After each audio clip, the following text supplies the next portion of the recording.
Prej 20 ditësh në reanimacion, ish kryeministri Fatos Nano në gjendje të rëndë shëndetësore.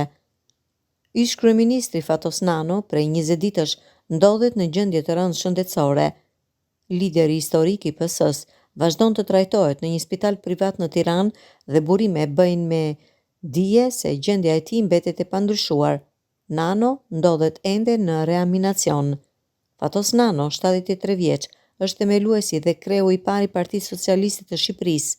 Ai ishte njeriu që bëri të mundur transformimin e ish Partisë së Punës që vinte nga trashëgimia komuniste në një forcë që i rezistoi pluralizmit politik si një aktore me peshë në skenën shqiptare.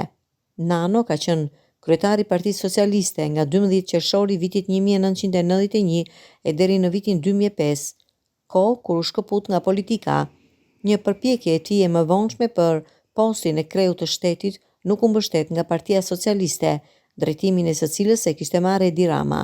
Gjatë viteve të angazhimit në politik, që nga viti 1991 ai shërbeu 4 herë si kryeministër i vendit.